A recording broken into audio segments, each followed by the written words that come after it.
Hey, Graham, I know you ordered Ray Parler, Middlesbrough legend, but you got Taylor Thompson, P1 legend. You are listening to the DU Football Show. I just figured in this celebratory week where you finally have to do a shot of Malort, we would just go ahead and bring on your best buddy Taylor to tell you all about it. That's fine. He texted me earlier, but I'll save that for when we get in touch part. Mel has to do one too, but I don't. Let's start the show. Born in the land of Bowie, Maryland. Bred to be a fan of fucking Everton. Punch you in the eye and drink your rye. Sam Houston. Sam Houston?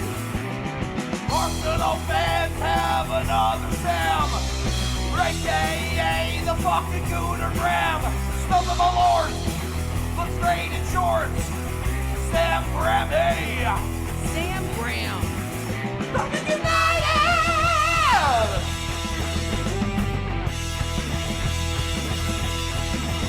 Fucking United!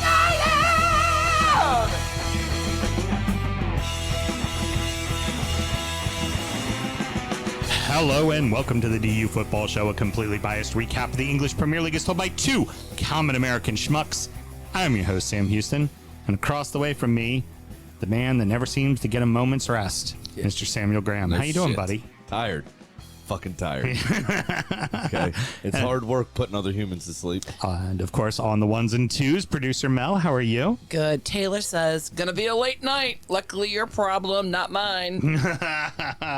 The That's putting what the happens when you live in the past. oh, here's the Over thing there. that most of our listeners would say is the you putting people to sleep really shouldn't be that hard. You put people to sleep every week. Saving myself. No, not saving myself. Actually, we're recording at the DU Public House. Somebody's tired. DU Public House, just outside the nation's capital. You can check us out on all podcast platforms and, of course, streaming live currently right now, wherever you get your streams. Yep, keeping it going. Should you want to chat with us, there's many ways that you can. Mr. Graham, tell the good people how they can get in touch. Sure, it is at DU Football Show on all the social medias and dufootballshow@gmail.com to get in touch via email. Now, if you're very good at that, clever, and not a dickhead, sometimes we'll actually exchange phone numbers with you, and you can text us, which is what Taylor chose to do twice in the last week or so. Okay. When was the 24th? That was after we recorded. So we have recorded once. That was a since month then. ago. Yeah. So I didn't bring it up then, but obviously the Texas Rangers won the World Series, Yep. which is the team that is near and dear to Taylor's heart.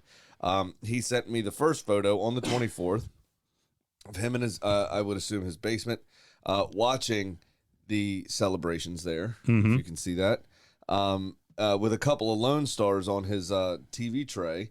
And he said, Bukake party, Texas style, which I assume they're spraying Lone Star all over each other. One would assume. Or cum, who knows? While listening to Creed, apparently. Yeah. Just because we're recording this at 10:30 at night does not mean we're doing injury time. We're outside of the FCC regulations. What? Go ahead. Is that right? Yeah. FCC's right. Yeah. Just, We're on the internets. pretend it's right. Just keep It's the going. wild, wild west out here. Don't let facts get in the way of telling a good story. Keep it going. And then the other one is a license plate that he found, I guess, somewhere from Maine that is Sea-Unt. SEEUNT. Fucking beautiful. And then the caption for that one is just respect. Are we sure that's not Smokey? I'm pretty sure. No, he lives in the He's desert not in Maine. now. Wasn't he in Maine? He used to be in Maine. I thought yes. he was in Massachusetts. No, it was Maine, and now he's See in that? out in Sea-Unt. Arizona. The old clever way to get cunt past the government. And It's just a collection of words I never thought I'd say in a row. keeping up on just our listeners here. One thing worth mentioning, and I'm just going to let this We're sit out family programming. in the world. John Benson met Coach Beard. God. Okay, yeah. And he ran in a New York fucking marathon. Sam and myself both work in the wine and spirit industry and both have a deep, passionate love for all things distilled spirits. So as the red-blooded Americans we are, we've got to have a drink in our hand throughout this show and every single show.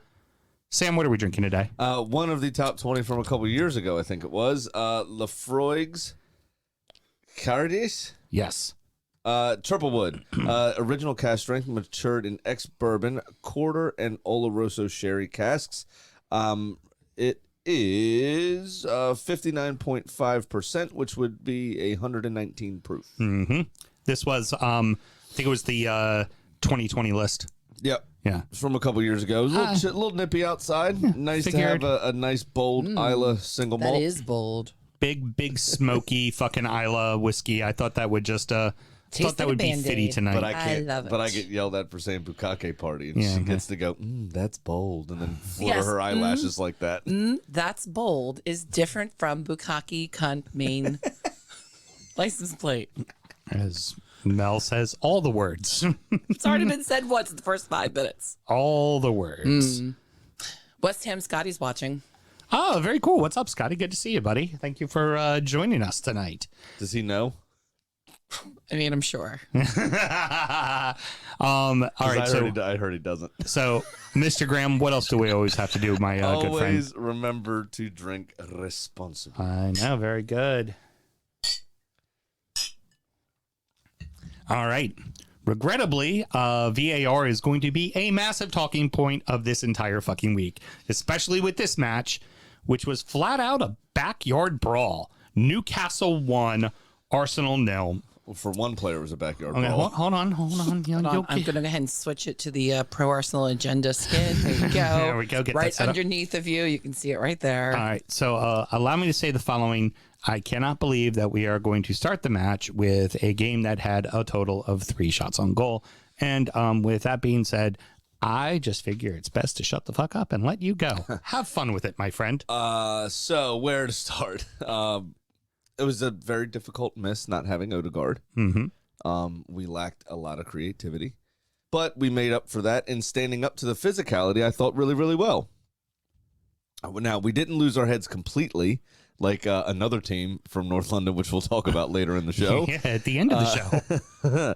But we did lose our heads a little bit from time to time. You could argue that Kai Havertz deserved a red. Mm-hmm. I think what saved him is the fact he didn't make full-blooded contact with that leading foot. It was the trail leg that that came in on the foul, but it was definitely malicious. There was, there was I'm going to intent. take a Yeah. motherfucker out with Yeah. that slide tackle. So, which was the last player I would have thought to do that. Yeah, exactly. Honestly, which is probably good because he's not very good at it. Mm-hmm. So I think that saved him.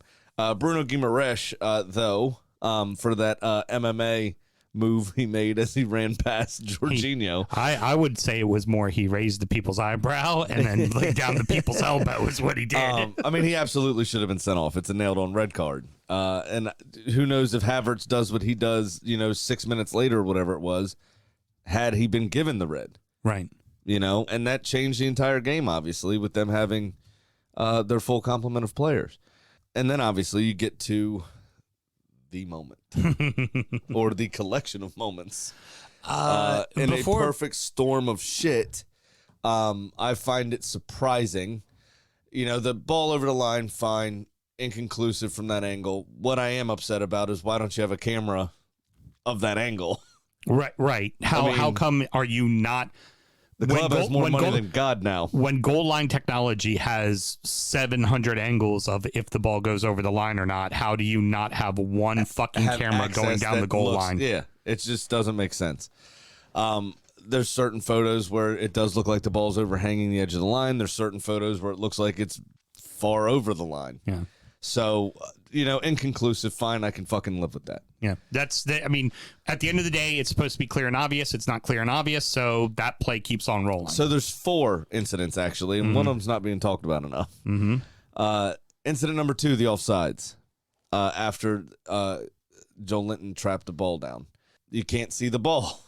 Yeah. You can't see the From ball. any of at the all. fucking camera angles. From a single angle, you can't tell. Because Gabrielle's in front of it on the other angle, on the in front of them angle, the reverse from the TV Right. Angle. And then obviously Joe Linton himself is trapping it down. So the back angle, you can't see where the ball ends, so you can't draw the line. Because remember, if there's 2 players, for those that don't know, not between you and the goal, the ball becomes the offside line. Right. So if we're running through on goal together and we outrun the defense, that's perfectly legal. I can pass you the ball, but you have to be even or behind the ball itself. Right. Yeah? So you can't see it, fine, inconclusive. Again, clear and obvious. There is no clear and obvious reason to overturn it. From the front angle, and this is the part that's not being talked about a lot, it looks a hell of a lot like it comes off Joel Linton's arm. Okay, fair enough. And much like what happened today, again, we'll come on to it in detail, but Raheem Sterling, unintentional handball in the build-up to his goal being disallowed. I think this should have been disallowed twice, once for that, potentially, and then again, obviously, when both of fucking Joe Linton's hands are resting on the back and neck of Gabriel Magalhaes, and he's being shoved out of the way so Joe Linton can try to trap this ball. Yeah. There's an argument made by some of the punditry that he was already going down. I think he's trying to go for the ball, and I tend to agree with you. I think there was a push in that. And what I think kind of baffles me the most is that there's one play with 3 possible fouls, and somehow all 3 of them are inconclusive. Like, you couldn't make anything of that. Like, yeah, really? And really? And it's also, just to put it out there, it's also not a debate about who knows the rules better than who else. It's just those are the rules. And a couple people have said stuff to me today where it's like, are you actually on the side of the referee here, or are you just being biased towards your team? Right. I don't care that you got one over on us, fine. Right. But admit that you did. Because you did. That's a foul. If that happens in the center circle, the referee's blowing that whistle. Oh, God, I'm pretty sure he did later that game. Yeah. On a challenge from Gabriel or Saliba, maybe on Callum Wilson. Same fucking thing. Mm-hmm. Why is that a foul and this one isn't? Mm-hmm. I'm also not saying that there's a conspiracy. I don't believe that there is. Well, I don't believe that there's... Before you start, do you have the documents? I don't need documents because I don't think there's a conspiracy. Tim Olson, Timmy O, says, so now the loss is because of cameras and angles? Apparently, yeah. Asked and answered. Yeah. Because they didn't have... I mean, how can you not find a camera angle where the ball... You can see that the ball's over the line or not? Hey, I don't get it. Before he starts talking, Sattery. I'm not get saying kicked off YouTube. There's a conspiracy here at all, by any means. I'm not calling into account the integrity of Pugmole. I just think they're inept, period. But they've been putting chemicals in the water that turn the freaking frogs gay? Definitely. Okay. I mean, that's happening. That I have fucking documents Guys, for. you've seen the Pride Party out in my back pond. You both marched in it. And there was a meth overdose. Makes total sense. No, I'm not saying there's a conspiracy at all. I'm not saying that anybody's tainted in this or they're not trying to do the best that they can. I just think they suck at it personally. But it's not a good look when the Piff Posse own Newcastle United Football Club. Right. And the Pugmole, our favorite acronym this season, it seems. Yeah, pretty much. Sends referees to the kingdom that owns Newcastle United to train their referees. Well, they need... And in a tender moment, maybe make a threat or two. Who knows? I'm not saying anything. I'm just saying it ain't a good look. That's all I'm saying. Look, you just need to come to grips with the fact that, yes, in fact, Newcastle paid off the refs. The Saudi KSA did. It's what happened. Get used to that. That is what it is going to be for the rest of your life, as long as they own Newcastle, which will be forever because they have limitless money. And yes, they are buying off referees. It's exactly what happened. It's okay. I just think it's a bit ridiculous. You just need to come to grips that it's okay. All I'm saying is it's not a good look. You tell Newcastle fans that they need to be able to admit that they got one over on you. You just need to come to grips that you are now fucked from now on. Let's just a quick trigger warning because I am going to make a very ridiculous comparison here. Okay. There have been conspiracies created out of nothing from far less, and then on the transverse side, there are conspiracies about things not existing that have very easily provably did, like the Holocaust. Right. Yeah. Very and true. then there's conspiracies drawn up out of thin air where there's absolutely no evidence whatsoever. So, like we always say, again, it's going to come back to haunt us on the last game of this conversation. Don't put yourself in a position to give the idiots something to say. Yeah. And it's just not a good look. For me, the greater travesty of the whole match, because the match itself was actually, I make a joke of there being no I thought shots. it was entertaining. It was entertaining as hell. It was an old school knockdown, drag out, fucking heavyweight Yeah, but match. there's a difference in that physicality being fair and fun and legitimate, and then there's Bruno Guimaraes punching fucking Jorginho in the back of the head. Well, yeah, as he runs by him. What is very interesting in that regards is that got looked at by VAR, and they said nothing to see here. You look, you lose. And that's why I said incompetence. Yeah. I just think the refereeing is terrible. I don't think that it. And I mean, honestly, I think it's a bit extreme. You know, I mean, I understand the sentiment. I think that clubs putting out fucking I want to replay and all these statements are a bit much. But like I get the frustration. Like Arteta after the game, I don't know if you saw the post match. It was like, this is a disgrace. It's embarrassing. That's what I was about to get to Yeah, was your thoughts on his post game remarks. Sorry, just fell out of there, Mel. Yeah. It is embarrassing. It's the textbook literal definition of violent conduct. Yeah. Yeah. Oh, absolutely. And you looked at it and decided not to do it. Especially when you give Not red to cards. make the correct decision. When you give red cards for two guys putting their heads to head and one And barely just pushes. that little nudge Yeah, like that. and the other one, yeah. So it just really bugs the absolute fucking shit out of me. You know, it just, the incompetence is plain to see. Mm-hmm. You know, what was it? The Burnley decision last week was it 5 minutes to draw the fucking offside lines? Yep. Like, what are you doing? Yep. It's incompetence. The Arsenal against Brentford. Mm-hmm. Yeah, last season. Just didn't even draw the lines. Right. So, for what? The Liverpool and Spurs earlier this season. Mm-hmm.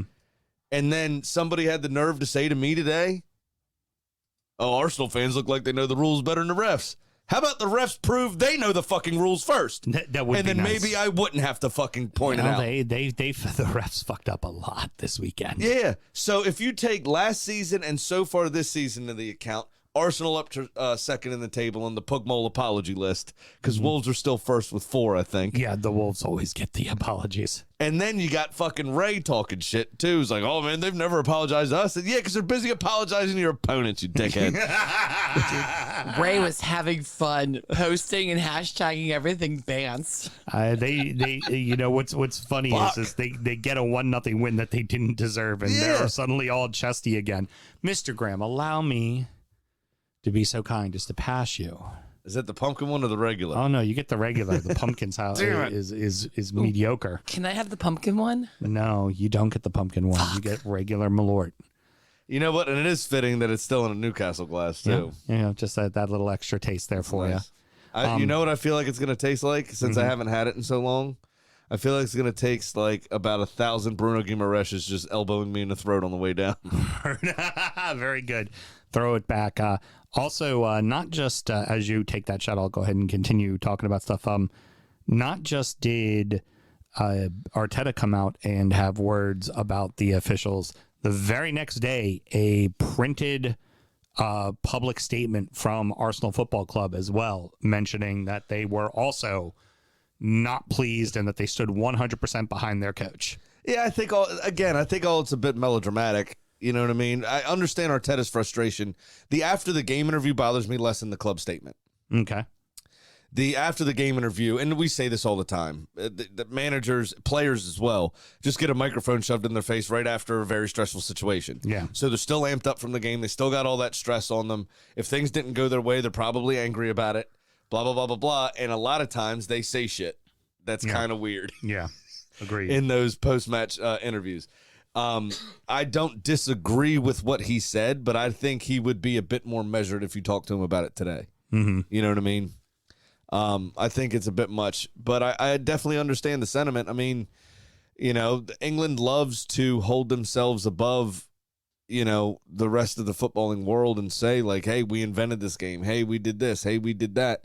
You know, we, started this organized sport that became the world's greatest game, period, in the history of civilization.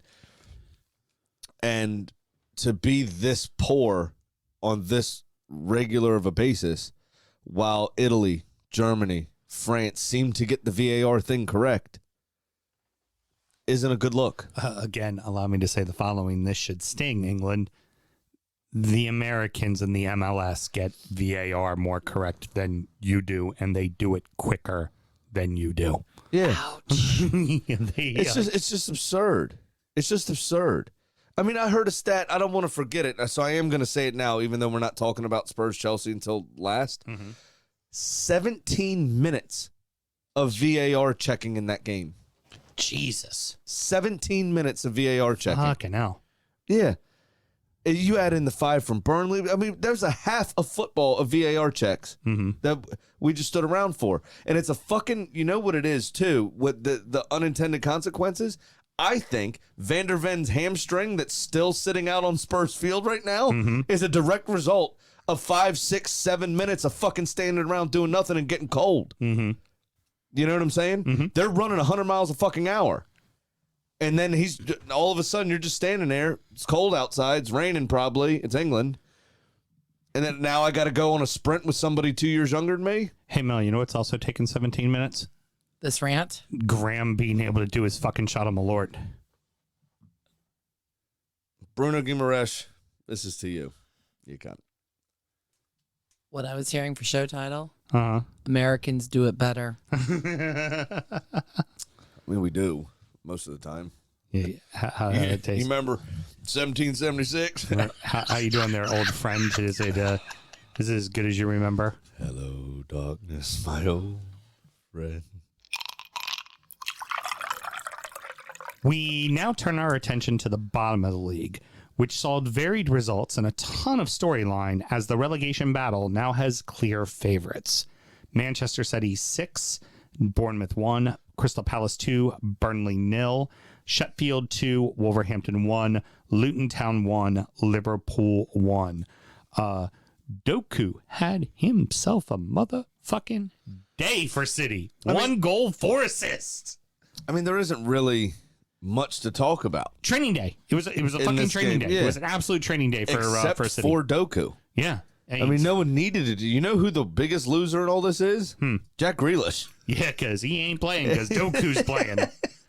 I mean, what? And then the timeless fucking Bernardo Silva never seems to fucking slow down. No shit. You know, actually, Pep being Pep, you know what's going to happen? Jack Grealish is going to start the next 3 games, and in 2 of those 3, Doku is going to play a single minute. Yeah, because that's Keep what him he guessing. likes. That's what he likes to do.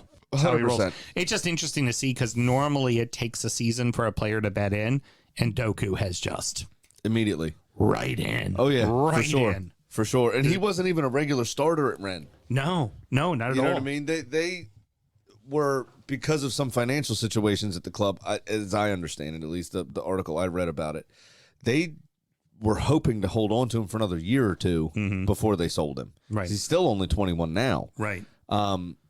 And Manchester City did, to get him out of there, have to pay a little bit more than he was technically worth at the time. But like you said, Grealish barely featured for, 7 months before Pep finally... Right. He felt he was comfortable enough with the system to get him in there. And here's but the thing. Doku's fucking hitting the ground running. Grealish has played well when he plays. Oh, yeah. So it's not like he's not playing well or doesn't deserve playing time. It just, this guy's fucking lighting it up. Oh, yeah. I think Akanji is fortunate. I see that's one of those. Now, I'm sure he's got a goal bonus written in his contract, so that'll be great for him to get his bonus. But just on an emotional level, if that's how I scored my first goal, I'd be pissed. Oh, yeah. My own player just beaning it into my back, right off my kidney. Well, for fantasy Didn't numbers. know anything about it. Fantasy numbers, a goal's a goal, baby. I'll take it. Heard. I'm a little more bitter But yeah, at them I that mean- they didn't hold on for their fucking shutout. I would have liked those extra points. Thank you. I mean, it was the Doku show, and it was just a stroll. I mean, it was a stroll in the fucking park. Even still, I don't think they made it out of second or third gear. Yeah, no shit. What's going on, producer Mel? You got something for me? Timmy O says it took Norwegian Nightmare a season to bet in. No, it didn't take him a season to bet in. It didn't take him, but Yeah. he's also the tip of the spear. I feel like with Haaland, because of the way he plays, he does less than Sergio Aguero, right? Right. But with Haaland, because he's so forward focused and goals is the only thing on his mind, I feel like the system was tweaked to fit him rather than he needed to bet into the system. Right. That's true. The midfielders, you need to bet into. You have to bet into that system. Exactly right. Yeah. I'll see. I think that's the difference there. That's a lot of times too. Center backs will bet in pretty quickly as well under his system. But again, it's the midfield. It's the midfielder and the wingers that really take a little time to get betted in. Yeah, I mean, even goalkeepers to an extent don't really take time, because as long as you buy a ball playing goalkeeper, like if that's the style you want to play, playing a pass is playing a pass. How much longer does Areola have with Bournemouth? The head coach. I don't know. I didn't even know that was his name. Yeah. To be honest with you. It was so unassuming, and he looks like, just like a weirdo. I don't know. Heckenbottom, I think, bought himself a few more weeks. Mm-hmm. He was still my shout to be fired first. Likewise with me. I'm amazed he wasn't fired already. I'm more mad at Gary O'Neill now for that, because I'm going to probably lose on our preseason predictions. Oh, don't worry. I'm going to lose it too. I picked the same damn guy, so it's a wash already. But this dude, I don't know, man. He got his first one, was it last weekend? They won. I don't know.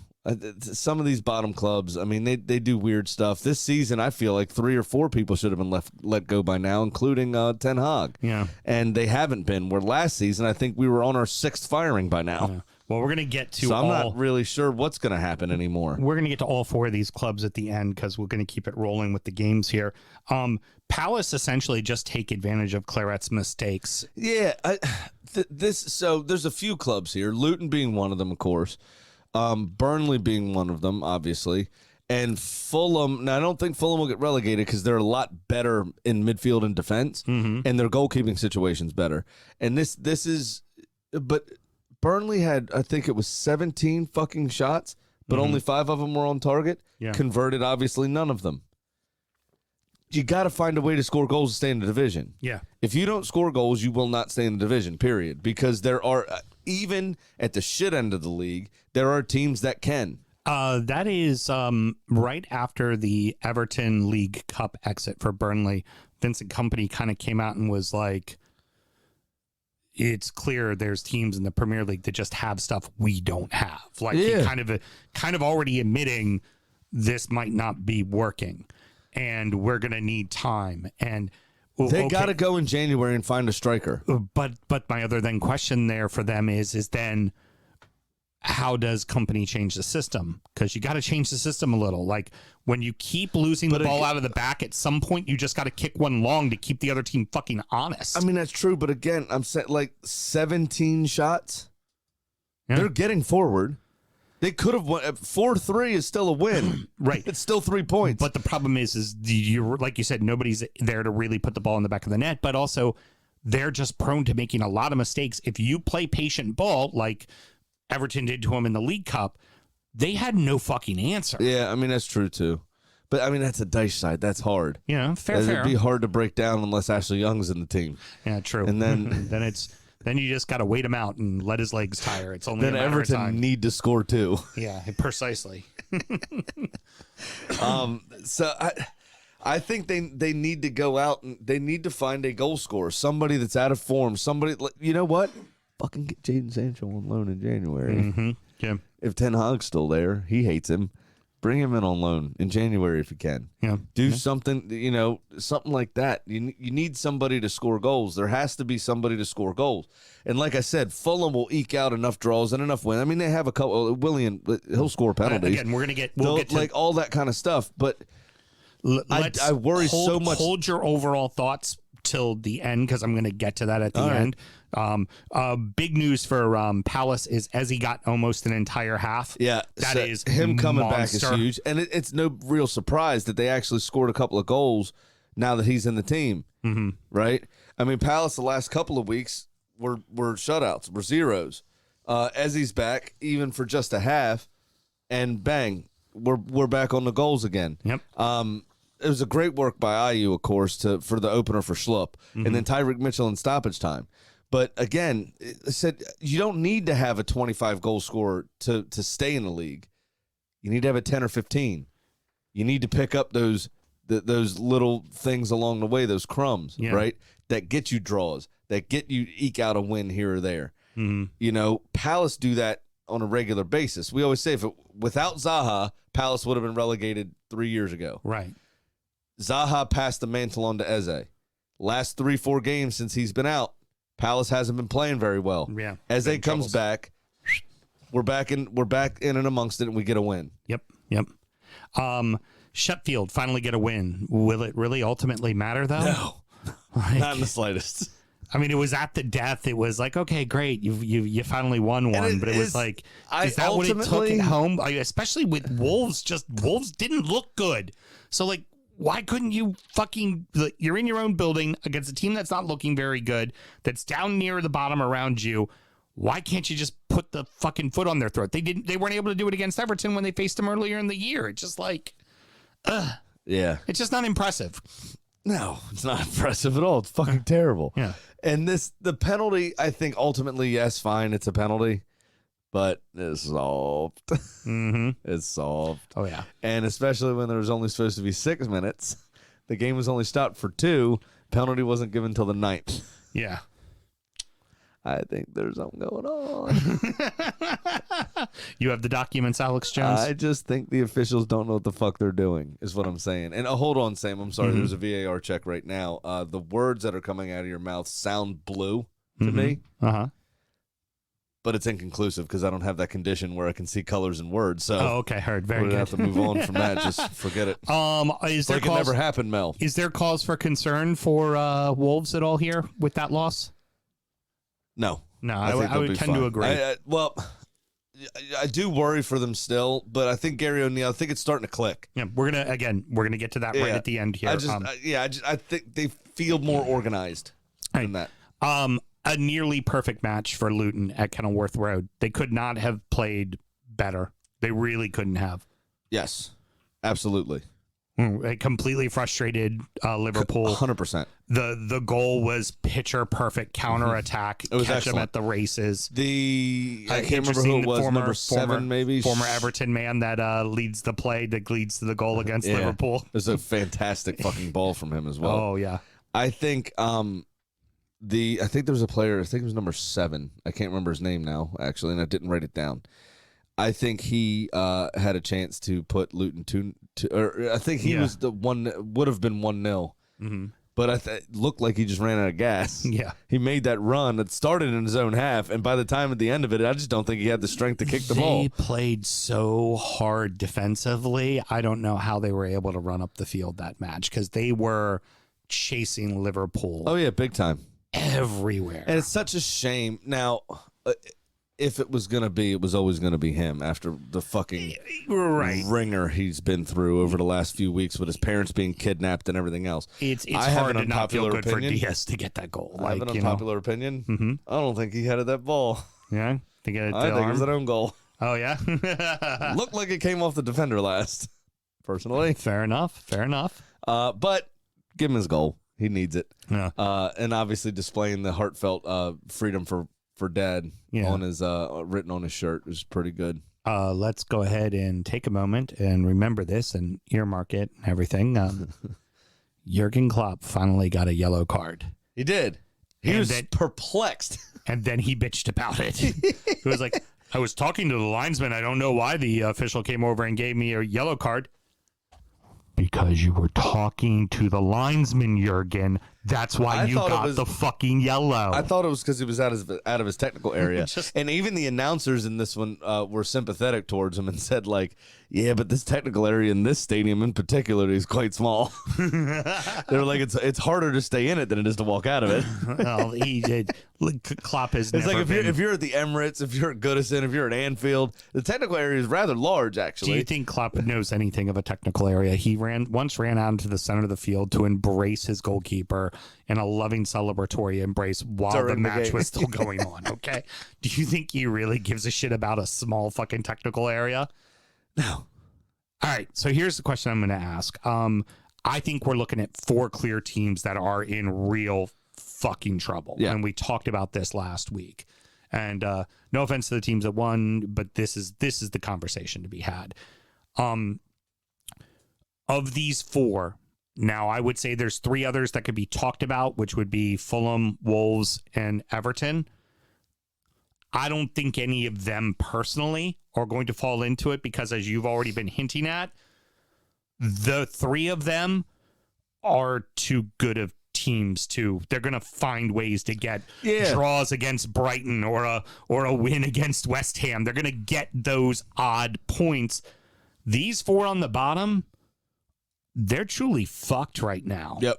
Who do you think are the 3? Do you think it's 3 of these 4? Do you think one of those other 3 teams might fall into the mix? I think it's Bournemouth. I think it's Sheffield for sure. I think those 2 are nailed on. You would probably say it's Luton. And Burnley somehow survives. Because I think they, with Vincent Kompany and his Rolodex of people that he knows, you have to assume that he can call on somebody in January. Yeah. That he'd be able to find the goals to get them over the line. Yeah. You know, I'm sure he'll call his former coach and get some fucking advice. Right. He knows people. Yeah. What's the coach's name for Bournemouth again? Areola. Again, who the fuck is that guy? Yeah. Who's he calling? His mom? Like, what advice is he going to get? You know what I mean? Who's talking to this guy? Yeah, this is fucking bullshit. I think it's a crank call. You know what I'm saying? I just don't see it happening. And then Sheffield are just bad. Yeah. They're just bad. They're just bad. They do so many things wrong. Like, I know I hate saying it. You called me out on it, and you're fair enough with saying the same thing over and over again about Fulham in particular. Yeah, the problem is, though, Fulham proved you right this weekend. Well, but that's just it. That is their only problem. Yeah. Their defense is fine. Yeah. You know, their midfield is fine. Yeah. Bird Leno is fine. He's a good goalkeeper. Yeah. They don't have many issues. They held on to Paulinho. Now, if Paulinho goes, we have a lot of problems to talk about. Mm-hmm. But their only problem is scoring goals. If you can get Vinicius to fucking mature a little bit, and keep his composure in front of goal. All he's got to do is score 8 to 10. Exactly. And all you need Jimenez to do is score 6 to 8. That's it. That's all you need from him. If you can get Jimenez's confidence back, just to a level, again, to get 8 to 10 goals, if you can get Vinicius to mature a little bit, I know it's hard because he's a young player, everything else, but if you can get him to mature a little bit and you can get him 10 to 12, you easily finish 10th. Yeah. I think 11th maybe at worst. Yeah. But I know it sucks that it's the only really hard-hitting analysis I have of the club, but everything else is fine. Yeah. They do everything else well. They're a tough proposition for most clubs. So I don't think there's any way they fall into it. They'll get enough draws that they'll be super clear because Sheffield, Bournemouth, and Luton and Burnley aren't going to pick up enough points for it to matter. Yeah. Yeah. Right? I mean, we're looking at Sheffield and Bournemouth, in my opinion, are going to finish 19 and 20. Mm-hmm. So you're talking 4 more clubs fighting for one spot. And you have to imagine that Luton, with the budget they're on and everything else, are going to find it extremely difficult. If they do it, they're going to do what Huddersfield did. They're going to rely on their home form, and they're going to rely on that stadium, that energy to keep them up. Mm-hmm. Fine. That may get them over the line. Yeah, like it did in this Liverpool game. But you look at Bournemouth, or Burnley, rather. Mm-hmm.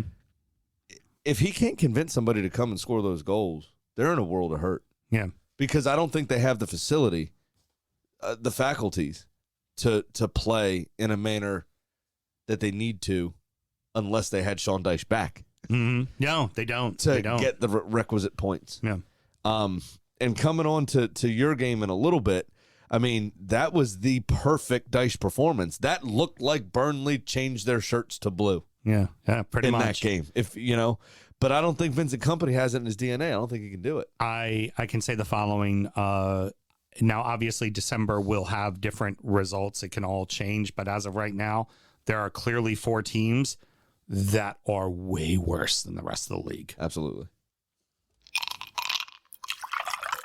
I do have one final thought. Yeah, go ahead. I can't believe I forgot to mention it. Cameron Archer scored that first goal for Sheffield United. It's a fucking banger. Mm-hmm. He did the bow and arrow celebration. Mm-hmm. He should trade his last name, fucking Archer. Yeah. Trademark it. Yeah. He should be the only player allowed to do it. Heard. Love it. Nobody else should be allowed to do that. His name is Archer. For fuck's sake, right? Unless there's somebody named Robin Hood, it's him. Very good. Rounding up the rest of the league in so that happened. Manchester United 1, Fulham 0, Brentford 3, West Ham 2, Everton 1, Brighton 1, Forest 2, Villa 0, Chelsea 4, Spurs 1. Ugly, pointless fucking match between United and Fulham. There were 8 shots on target, which was more than a lot of other games, and this was by far the most boring game there was. It just had nothing to it. Onana, what's my name, made 2 saves that were routine, but he made them in such a way that he was essentially saying, look, guys, I can save the ball. Yeah, well, there was the one that he hit with his hands that he threw his whole body where his up and legs were higher than his head in the air by the end. What are you doing? Maguire absolutely was interfering in the goal that got taken away. I think so no as doubt well. about it. I think where United fans are up in a tiff is they aren't used to that call being made against them. Right. They're used to that call being made For them. Yeah. The other thing, you know what we forgot to talk about in Newcastle too, the unfortunate injury to Jacob Murphy with the shoulder. I'm surprised Onana didn't dislocate his shit doing all that theatrical bullshit all that for no over reason. the top stuff. I mean, it took Like, what are you doing? Like El Gato. We like to slag off Bruno Fernandes a lot for effort and stuff like that, but you cannot deny talent. That was a nasty cutback for that goal. And It was a good strike. It was a good strike as well. Just, I mean, fucking perfect. But it was a botched clearance. Yeah. Oh, yeah. I mean, that ball, if you were to play that ball 100 more times, 99 of them would go over his head. Mm-hmm. No one clears the ball from that position on the ground ever for this reason. Right, because it's going to get intercepted. But they little spaz attack and fucking play it right to him. Yep. And he had a lot to do, as you say, but it was a good strike. But, I mean, no one deserved anything from this game, in my opinion. A 0-0 draw would have been a perfectly fair result. And I this is exactly why I shared the fucking clown memes about Old Trafford this weekend. I think we've already spoken enough about this match and should move on. You know what? If it wasn't for the craziness that was your match with Newcastle, I would have made an argument that this should have been in the first segment. Brentford and West Ham was an entertaining as shit match. It Absolutely. was fucking like up 1-0, then 2 goals for West Ham, then 2 goals for Brentford to win. I mean, this match was all over the fucking place. Oh, yeah. And the goals were good. Kudus' goal was phenomenal. Wow, what a fucking hit. Mopé with a good header. I mean, it's routine for somebody in form, but he hasn't scored in 36 or 37 games, whatever it was. He scored once for Everton, and he had scored once in like a half a season for Brighton. So it's like 2 goals in a year and a half. So that's the kind of goal when you're not in form, you fuck up. You've missed. Exactly. And he put it in the back and he put of the it net. away, which was great after just 11 minutes as well. But Kudus was phenomenal in this game. He was all over the fucking place. Yep. And that kind of half scissor kick, kind of like almost like he was sitting on a chair because his back didn't hit the ground first as ours did. But it was an excellent strike, caught that far corner. And then Jared Bowen's reaction. Kudus again with a fantastic strike. Hits the post, but comes off the post at 100 miles an hour. Bowen somehow controls it and then puts it in at a tight angle. Yep. I would also argue Kudus may have been offside there, but fine, let him have it. And in the end, it didn't matter anyway. Yeah, and then, of course, Brentford figured out a way to come back, man. Like I said, it was just a very entertaining match. And on a fantasy note, Mitchell, Akanji, and Collins. Nice. That's the reason why I won. Nathan all because he Collins? scored goals. Nathan Collins, by the way, scored in the 69th minute. Draw hard around it, Mel. Yep. So we got a couple thoughts in the chats. Okay, please. First, I know Tim got his stuff in first, but it's Scotty West Ham. So Yeah, gotta let Scotty chat. Sakamba had 5 goals in 8 matches at £4.6 million. Ings had 1 yellow and fuck all for touches at 6.5 ish. And Mumba has a treble. Is this Smokey or Scotty? No. This is Scotty from up in Baltimore. It's so depressing. Yeah, it is. Again, I don't know what's with this lot. They just can't be fucking happy, can West they? Ham are never happy. And Timmy wants to know, when does Moyes get fired? No, doesn't. I don't think he He does. asked this back when you guys were talking about managers, and I Yeah. missed it, so I figured I'd save it for West Ham. First European trophy. Yeah, And now, first trophy for what, 43 years or whatever it was. Yeah, he ain't- there's no way he's getting fired anytime soon. yeah, unless they're suddenly they're in a the decent position in the unless league they're still. in the relegation battle. Now, I will say they haven't won since early September, so they have been on a big downward slide in the But there's a league. few draws in there as well, though. I mean, they're picking points up. A couple of draws, but mostly losses. Yeah. And Scott says they didn't figure out a way. We gave it to them. Not wrong. Not wrong. Yeah. Not wrong. All right. That's fine. Scotty shows me why I shouldn't fucking bet on your team because it fucking missed my bet. shit. Yeah. Shows me why I shouldn't bet on any claret and blue team, Mel. Nope. Unpredictable we are. Moving on to Everton and Shit jerseys. Shit results. Shit Everton colors and Brighton. Everton following the form that has worked against Brighton. Punch them in the face early. Yes. That works against Brighton. Every time you see Brighton lose matches, it's typically because someone gets on them quickly. And it's starting I mean, to that seems to be the blueprint. yeah, it's starting to look like a dice run team, and Everton's starting to seem to be okay. Like, it's starting to look like it's going to work. Oh yeah, Sean Dyche. I mean, he's rolling out the Sean Dyche hits. I mean, I'm this surprised. is- Did he talk about looking like he's in the post game? No, he did not. This is not going to be. Did he have a this- shirt on? Now, yes, he did. Now, this is, but it's also for them. This isn't saying that this team's going to be an 8th place team or something. No, this team's going to be like 12th or 13th. Yeah. Like, that's what they're looking like. That's what they looky like there, Sam. Here's a perfect example of where you were talking about Burnley not having the striker. What a difference Calvert-Lewin makes for Everton, because even if he's not on the score sheet, he's winning every fucking Yep. Every aerial duel. every aerial duel. He beats the center back to it. Now, it might not come of nothing. He may head it away. It may not work, but he wins. Well, it gives the defense something to think about.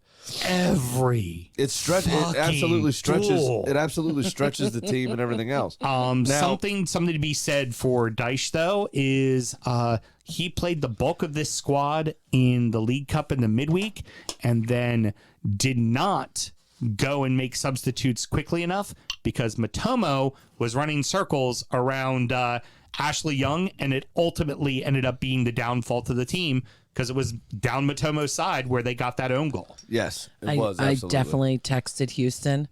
Weird. I thought Ashley Young played for Everton.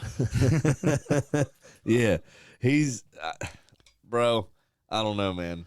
Patterson should have been starting. It's time to let the kid play. Now the good news though on exchanging one old man for another old man, but I would exchange him for this old man any day of the week. No. Seamus Coleman had a run out with the U21s. Yeah, he's back from the broken leg. Yeah, so I would imagine he'll still be at least a month away, but by December you got to figure he's out in the mix. Yeah. What you just poured me looks like chocolate milk. Yeah, little injury time preview real quick because I want to tell you what it is. By the way, Houston, Yeah. Timmy O says subbing is for soft managers. Yeah, exactly.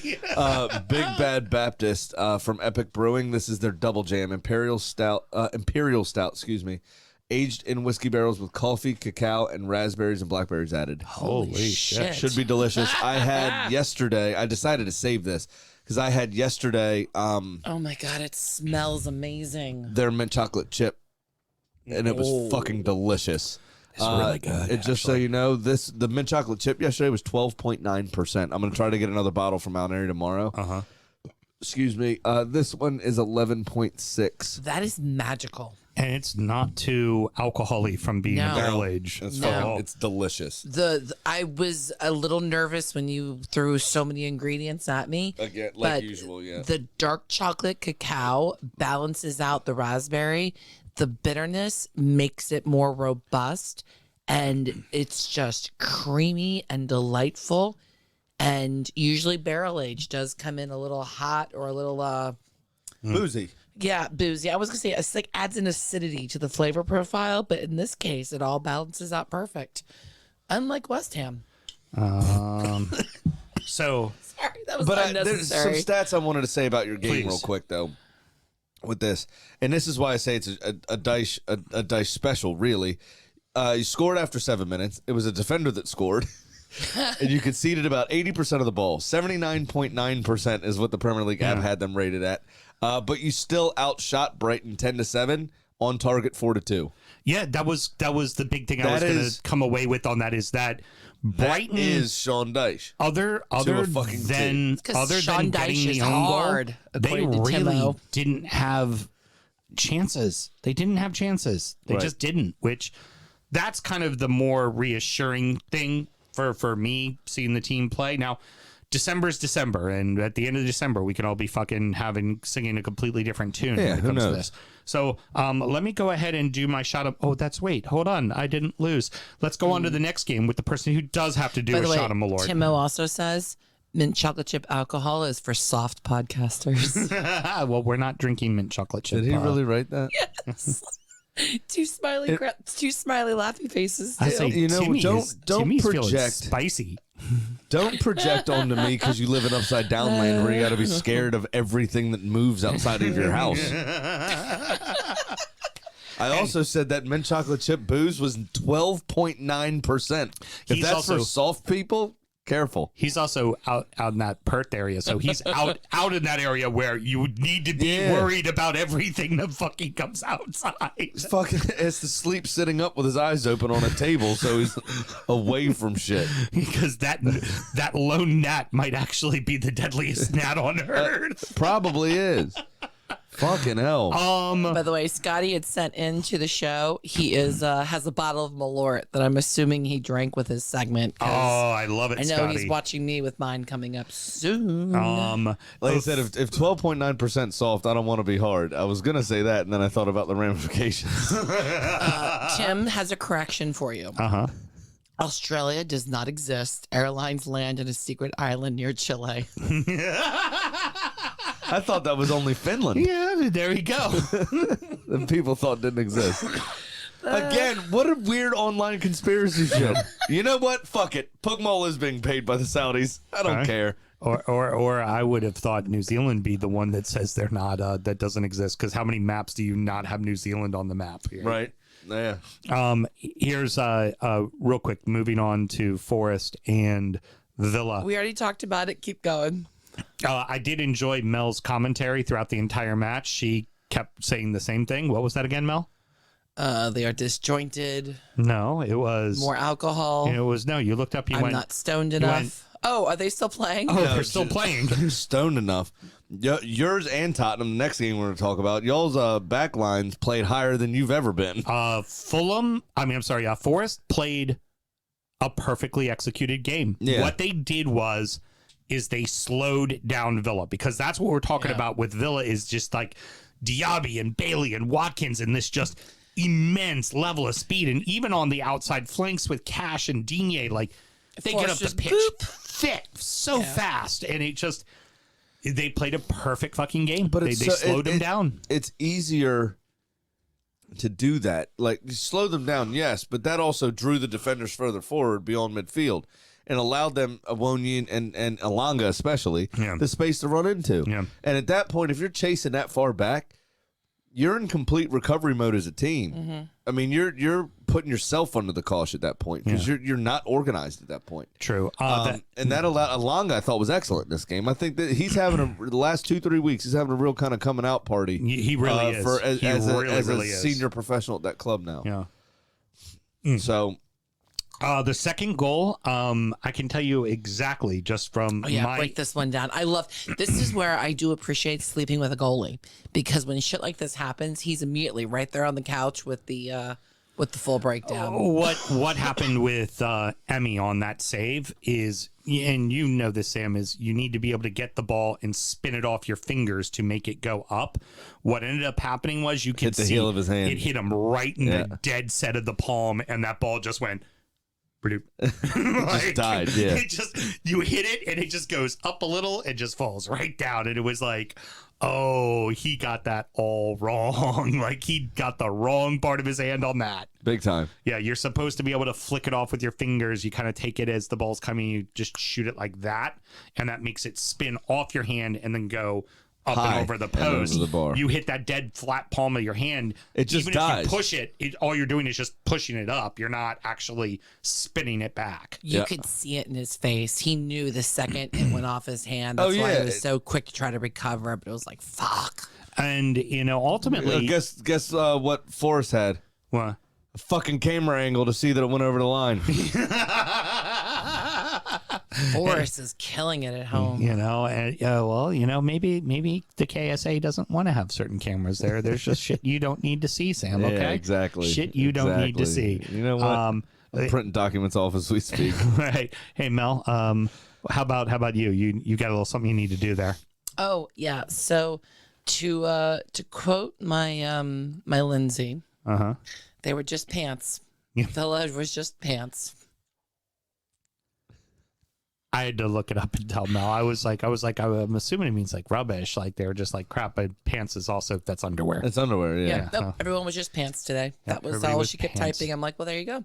Villa, they were just pants. Spurs suffer their first loss of the season.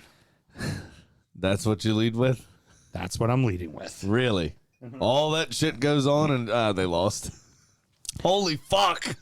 Well, you already let loose the lead, which was VAR had 17 minutes. I couldn't believe it. But like I said, I really do think that that's contributing to some injuries, some muscle injuries for people. When your body cools down like that and your muscles start to think they're not being active anymore, and that blood flow, that adrenaline stops. I mean, Van der Ven's been one of their best players, if not their best player. Well, and then couple that besides with James Madison, of course. Couple that with the fact now that Sergio Romero. Would it shock you to know, Sam, that Sergio Romero got a red card in this match? No. That this cauldron was a bit too hot for him and he lost his head? No. Well, and he was a little cheeky and got away with one early on. Yeah, absolutely. I ultimately agree with the call because you have to remember when they're reviewing a play like that, they're only reviewing to see if it is violent conduct. So it is either a red card or it is nothing. They're not giving a yellow in that circumstance, right? And honestly, I'm okay with that. I don't want them to then start going back, reviewing and handing out yellows because it's going to slow down the game even more. The only time they hand out a yellow is if they missed a foul completely. Yeah. Because I've seen it happen. Right. The referee recommended to look at the screen. He looks at the screen. He sees the foul, and he would have given a yellow for the foul that occurred anyway. He will then go produce a yellow card. So, for instance, the VAR call, I think it was somebody that had a penalty last weekend that was right on the edge of the box. I can't remember who it was off the top of my head now. But the referee ended up giving that player a yellow card for that tackle. Right. Last week, even though it wasn't, but it was reviewed for a penalty. So he had to blow the whistle for the foul, right? Right. And change it to a penalty call. And as a result of that, yes, in fact, you did foul that player. Here is your yellow card for this. You do deserve a yellow. Right. But they didn't say this should have been a yellow card offense. If that's in the middle of the field, they can't do that.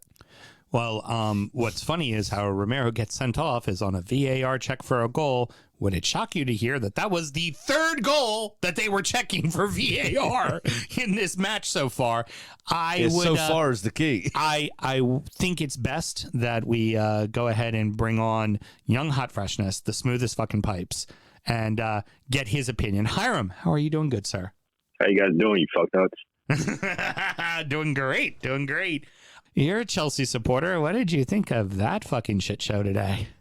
Exactly that. It's a complete fucking shit show. I mean, Jesus Christ. You can tell, like, from like the first, 13 minutes, like Spurs were going to dominate all from the get-go. But then immediately when I think it was the Adogi slide tackle that was the Adogi yellow, I think we kind of like started it off. Mm-hmm. I mean, was pretty much like the downfall for Spurs. I would say the doggy drop kick, because to be a slide tackle, you actually just slide along the ground. Right. He just kind of jumped in the air at his ankle. And to think about that too is like, I'm still, because I was thinking about this while it happened. Like, it was a similar situation with Gusto versus Villa and Curtis Jones versus Spurs, actually, where he got ball, but then again, it was malicious intent. Even though Adogi got the yellow, and then Gusto and Jones, they got their straight red in that. So I'm not saying like that's.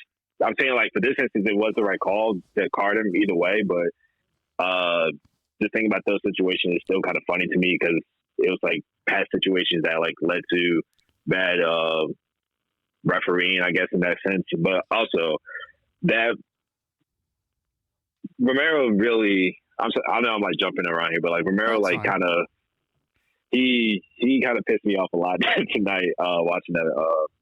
Just like his shenanigans from the tackles, kicking Colwell in retaliation, trying to get Silva. It was obvious he was trying to get Silva, but Colwell stepped in right in time, just unfortunately. Yeah. But Graham and I were talking about that. It's because you're supposed to either call either a red card for violent conduct or nothing at all. For me, it was very orange. I don't think it was red. So I get why they didn't do it. But you know what? That'll be okay because about 20 minutes later, he gave no doubt that there was a red card offense on that one. But the other thing is, so the announcers I was listening to very easily could be given a red for that. They said, I think it probably would have been harsh, but I would understand if a referee gave a red for it. Yeah, fair enough. But ultimately, the point of that particular thing, and then we can move on from that incident for good, is we say this all the time. You're giving the referee a decision. You're putting the referee in a position and giving him a decision to make. Right. And if you're giving him that decision more often than not, you come out on the shit end of the stick. Yeah. And he got lucky here that he didn't at the end of the day. So you got to keep your head right and not give in to that pressure and that cauldron of an atmosphere. Right. And you got to, especially as a center back, you have, because you're under scrutiny anyway. You already come with this reputation. Since he's joined Spurs, I don't know if you know this stat that I found, he averages 1 red card every 17 games. Jesus. Yeah, he has like what 7 red cards with just Spurs, or that's just his career. I think 7 in his career. I think 5 have been with Spurs, including today's rather. Yeah. But Jesus. So if you're putting yourself in that position and giving a referee a decision to make, you only have yourself to blame. It's stupid. It's just like the bullshit nudge that forehead to forehead that everybody gives. I mean, that's okay. It's not a headbutt. Everybody refers to it as a headbutt. Right. But I don't know if he thought, I'm also South American. I can get away with assault just like Bruno Guimaraes. Yeah. I'll just do what I want. It's not the people's elbow though. I don't know what he was flying thinking. with a super fly kick, and it didn't work out well. The big heavy drop kick. That was the second tackle. Well, and then of course, you follow that up with where Undagi could have gotten that the yellow. Was That's there. Okay. He got a second yellow, and he got a second yellow real fucking quickly in the second half. He fucking knew it too. Oh yeah. As soon as he touched them, he knew he was going out. He had his hands on his head. He was still sliding on his ass. He had his hands on his head already, and then just laid down with his arms out like, I know what I fucking did. And we have found out the cheat code for Nick Jackson to score goals. You just need to make sure your opponent is down to 9 men. Turns out it's really easy if they're down to 9 men. Turns out it's actually quite easy. It made me so, like, again, I'm happy we got the win, and of course, in the like I said this to you guys earlier, it was a VAR derby. It was more attention on the VAR than it was the actual tension between the two clubs. But if anything, like, I mean, they've got a lot of tension between the two clubs. Yeah. They hate each other. Yeah, they do. Well, yeah, it was definitely that for sure, because like there's definitely like the intentions like with like Sarr and Colwell going back and forth with each other, and like there's definitely that intensity there for sure. VAR definitely played a major factor in that because they want to overanalyze every fucking thing, but at the same time, like, I don't know. And I've told you guys this earlier. Like, it was, to me, it was a lazy hat trick in the sense of like, for Nico Jackson, just where he, of course, it was easy tap ins, and he was very underconfident in shooting whenever he's contested or anything like that. Like he had like 2, maybe 3 easy shots he could have gone for, but he decided to take like 5 extra touches and just fuck around with the ball and causing it to go to the other side or whatever. He should have had a 4th in the dying minutes, and absolutely, I think it might have cleared the fucking ceiling of the stadium and went out on the street. Yeah, he put that right up in the air. That was terrible. That's like what we like to call in golf on drive, Sam. Big chipper! We call it Harry Kane during the World Cup. That ball still hadn't come down. No, yet. it has not. Very cool. Well, hey, Hiram, one more thing. Yeah, sorry. VAR came in and said that your opinion doesn't fucking matter. We got to do. Hiram doesn't know the bit, but we had to do it to him. Yeah. Just had to get him. I love that there's a little what as it's going out. He just dink. There you go. We'll have to explain it to him so he's not butthurt. Yeah, well, it's young, hot, fresh, and it's Shenzi. They're always butthurt. Sure money. It's because they're not hard. Not hard. That's right. Gotta go live in a country that doesn't exist. It's a small island on Chile where all the animals will fucking kill you. They got feelings You and know, shit. you guys, like always, underestimate young hot freshness. He said, one, fair play. Two, love you, fuck nuts. That's pretty good. Brilliant. Love you too, Hiram. Love you That too. is pretty good. I lost again because Yeah. Villa didn't fuck, and so No. my cup of losers says that one time Villa had a headache. Dude. God damn it. Very good. Very good. All right. For me, both roadsides did me dirty. So for my couple losers, I have Claret and Blue fucked me like Chelsea fucks Pat. Damn. Because that's a fucking continuing thing. And but I am still up $263. Big Sam's Lock of the Week. You ready for a round number? Graham, did you know that 30% of the time it works 100% of the time, big boy? I mean, that's only a 70% fail rate. Exactly. I'm getting it done. I'm gonna pull you, Graham, and I'm gonna take some scores. Arsenal Burnley over 3.5, parlayed with Brighton and Sheffield over 2.5 for a quick 200. All right. Not too shabby. Yeah. And what total are you on right now? I am on 263. 263 Yeah. currently. I'm at 353. Ooh, that'll be close. Yeah, getting Going close. to the international break here. yeah. All right. Very good. Nice. And now, it's time for our degenerate gambling friend Pat's Pick of the Week. He's probably asleep. Isn't he? I didn't even bother reaching out to him. Yeah. I he had golfed and drank, and he was like, I need to go to bed. I was like, you should probably go to bed. I'm guessing the text was like, me, Pat, bed now. Nobody else will know, but Sam, you'll get it. 1 out of 3 ain't bad. All right, so Pat had this to say since I am reading out his email. I don't know if you've been following, but I can't hit a bet.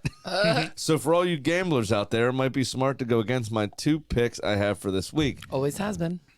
Fade me. If I was you, I would. I don't know what that means. Fade means take the opposite of what I'm picking. Oh, okay. He's also just pants. Yep. I don't know Pat's sleeping habits. Sorry. So I went 0-3 this past week, and I'm now down $400. Wow. So before the break, I am just going to take 2 single games and try and cut my losses in half. I'll take Crystal Palace over Everton for plus 145 for $100, and West Ham United over Nottingham Forest at minus 120 for $120. I think I like both picks, but if I was you, I'd fade them and make money.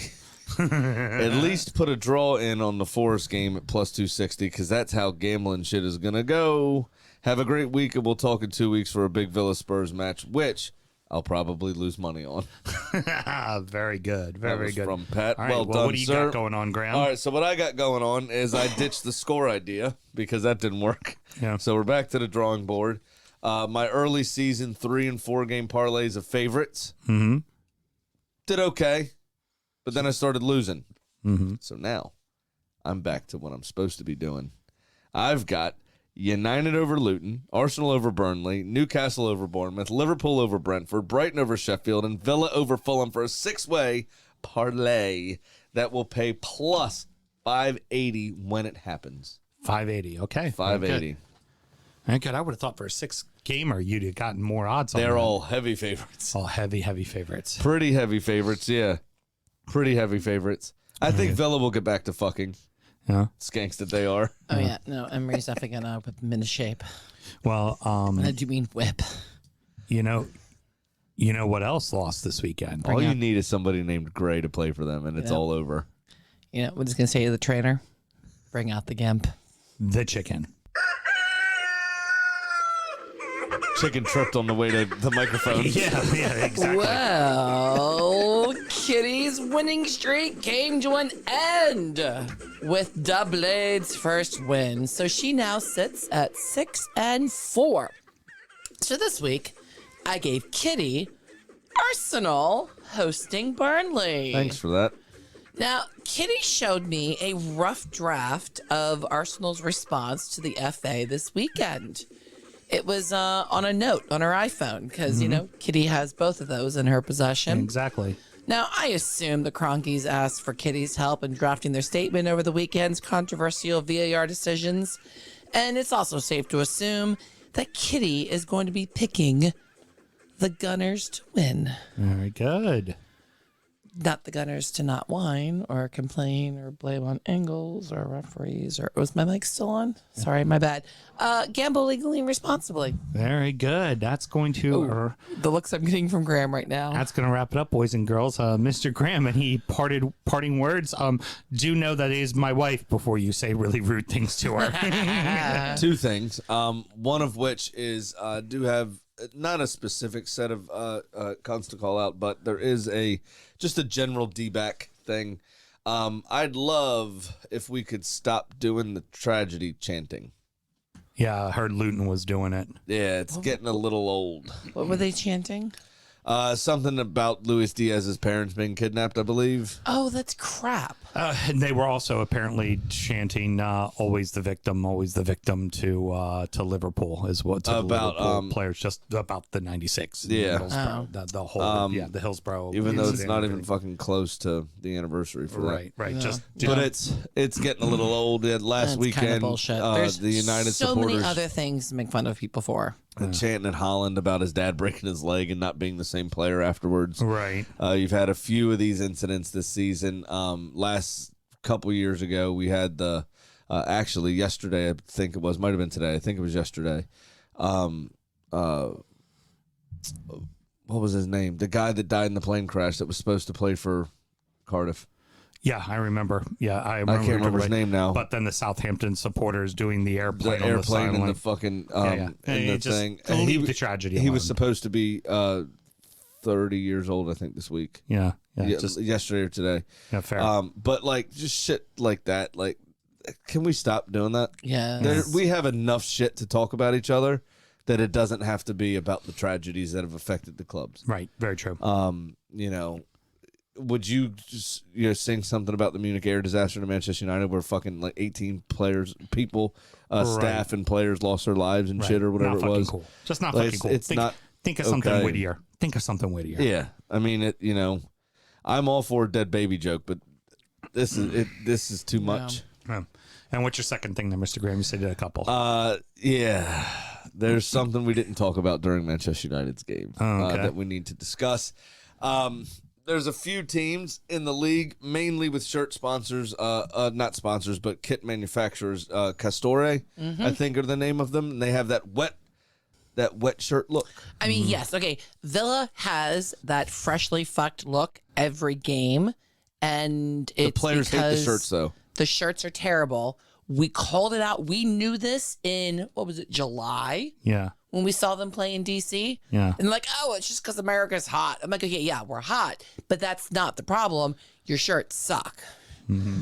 Newcastle has the same issue. Right. Oh, it's But- terrible. But we're going to need y'all to shut the fuck up, both of your fans, because we have a new issue. Got a new issue. Get ready for it. Manchester United apparently has players showing up a bit early to the stadium, going to the team store to purchase a replica jersey with their own name and number on it because they went into the dressing room and their own shirt didn't fit. And it was too tight and they couldn't breathe good or move properly or whatever. So they had to go couldn't just take it off the rack. Right. They had to go buy hey, their own shirt. Hey, turn the shirt around. Show that this is That's me. me. I'm going to take I work this. Bill Ten Hag. That's No. terrible. How is Apparently, that a thing that's possible in professional sports? They have had to go purchase not only once, apparently. It's happened on a couple of occasions where they've got the sizing incorrect and they've had to go purchase their own shirt from the club shop to wear on fucking game day. Holy shit. Absolutely brilliant stuff. God, Fitting it's not for like, United. it's a good thing they didn't invent the sport or something. I mean, what else could go wrong there? Yeah. Honestly. Mel, you had your finger up there a few seconds ago. You had some comments from the peanut gallery. I guess Timio is just having a night because he's also now trying to name episodes. Morning. He's having a morning. His latest message, which it's a conspiracy of camera angles. And coming this late in the show, all I could think is he's coming up with show titles. Yeah, he is coming up with show titles. He's trying to work himself in there. Oh, you got nothing else to do at fucking 11:30 in the morning? Timmy, you need to worry about the Go to gnat. work. Worry about the gnat that's going to bite you today and kill you. Yeah, exactly. Okay? Go to work and try not to die on the way. How about that? All right, everybody. Next up is injury time, where we're going to preview the beers we've been drinking. We already hinted at one of them. We're going to talk about how the Ibs did, fantasy sports, and of course, well, not fantasy sports, fantasy soccer specifically. This is the second. We're going to go over our NFL teams too. Yeah. This is the second time I fucked this one up. And of course, go over the weekend's action, the weekend's preview. Mr. Graham, how do we go about finding injury time? It's very easy, actually. Patreon.com/DU Football Show. Just sign up to that one glorious $5 tier. You get all of our extra content, which is injury time. As Sam just said, our preview show. We talk about our beers and everything else. And then you also get sound check, and that is our actual sound check. Sometimes you don't even get audio because Mel forgets to push a button. It's fun. We have a great time, and we do pay you. You do pay us $5, even if the file is empty. Yep, very good. Yeah, it's great. I may just put up an empty file later. What did he just say? What did he just say? Oh, he just says, I love you guys. Okay, good. Love you too. I was hoping he was apologizing because I had a line. You remember the Seinfeld line, stuff your sorries in a stack? Mister, when they went to the wedding for the O. Henry candy heiress in India? Yes. I was going to say stuff your sorries in a pouch for the kangaroos. All right, got you. All right, so I and was hoping also there was an apology there. But for there those wasn't. of you who are watching and you want to stick around, we're going to go ahead and do a live recording of the EFL show. That'll be out later this week. Not a lot to talk about the EFL specifically. Only really the championship had games. But it was the first round of the FA Cup, Mr. Graham. First round proper, yep. And some teams have been playing for 8 rounds to get to this point. And there are so many stories and so many teams in so many lower leagues that I have for you, Mr. Graham. And do you know who the highest gonna ranked get you excited. team that was in this round was? Pompey. Portsmouth, exactly Yeah, right. yeah, Pompey. Pompey was the highest ranked team. I believe you got close. Okay, we'll talk about that. Don't jump all over the lead. Till next week, everybody. Good night. Born in the land of Bowie, Maryland. Bred to be a fan of fucking Everton. Punch you in the eye and drink your rye. Sam Houston. Sam Houston? Arsenal fans have another Sam. Right day, the fucking Gooner Graham. Smells of Malort.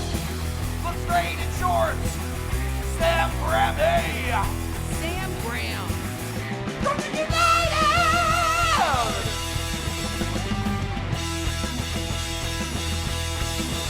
Brooklyn United!